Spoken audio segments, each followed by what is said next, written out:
Our next guest says that while Made in America is truly one of the most treasured brands in the world, inciting a tit-for-tat tariff war with our largest trading partners only raises the cost of U.S.-made exports to the detriment of American workers. He is former U.S. Trade Representative Ambassador Ron Kirk in a Fox Business exclusive. All right, Ambassador, as we wait for the president, a couple of issues to tackle here before the event starts. First, to the Goldman call that earnings will be sliced 15% in the case of a trade battle more intense than what we've already seen.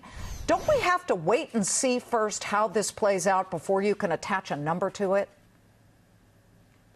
I think we do, but I'm guessing that there are some pretty smart people at Goldman's, Liz, and what they're forecasting that on is if we were to go through with all of the proposed tariff increases the president has recommended. We've had the first wave against China and that retaliation, which is largely responsible for the phenomenon you referenced that's hitting pork and beef exports.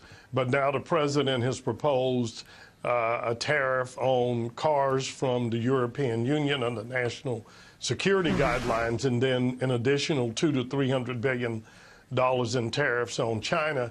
And under that scenario, I think you could get to those numbers that Goldman's talking about. Okay. But you are correct. We're not there yet.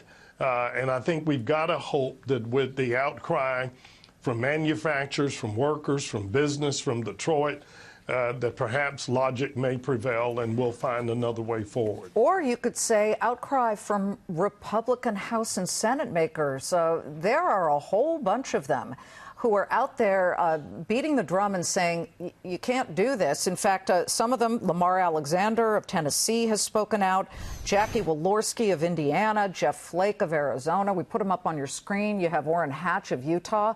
So these are the president's own party saying, you got to back off. Well, but we've seen Republicans say that. But I have to remind you, Liz, as the Republican Congress reminded me when I worked for President Obama, Congress has responsibility for trade. This is a delegated authority to the USTR through the office of the president.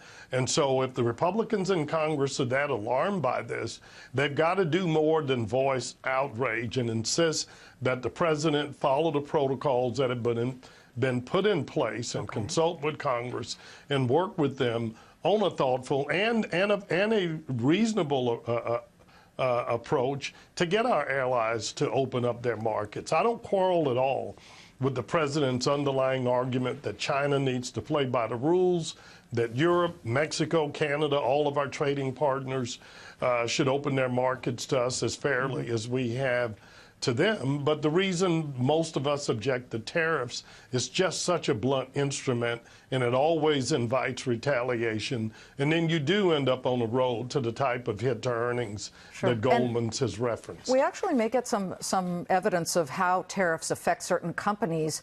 Whirlpool is reporting after the bell. Foreign washing machines and Chinese solar panels were the first products that President Trump hit with tariffs way back on January 23rd. That'll be interesting to see. What do you think happens there? Could Whirlpool surprise to the upside, or that people were forced to buy Whirlpool? I personally, when I was buying a new washer and dryer, I talked to 12 different people. They said, oh, the LG, made in Korea, is amazing. But guess what? LG has plants here in the United States that they saved from mothballs, plants that had been closed that made other things. They put those workers back to work making washing machines. Well, and the interesting phenomenon, Liz, if you recall, the president visited, I think, Indiana early and sort of kowtowed, used the power of the presidential bully pulpit to get them to say you weren't going to move those manufacturing jobs to Mexico and champion that.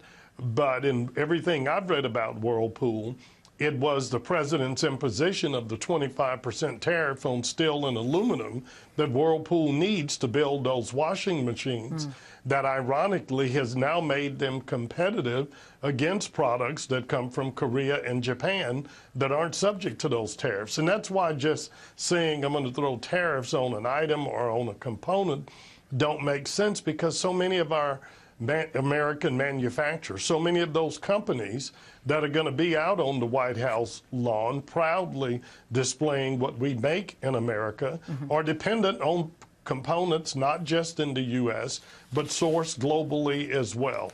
And that's why I think you see so much nervousness and objection to the path that the administration has chosen. Well, it is important to point out, I don't know if you could see on the screen, but Whirlpool stock is down 12% since the tariffs on washing machines were put into place to hopefully, I guess from the president's perspective, help Whirlpool. Ron, thank you very much.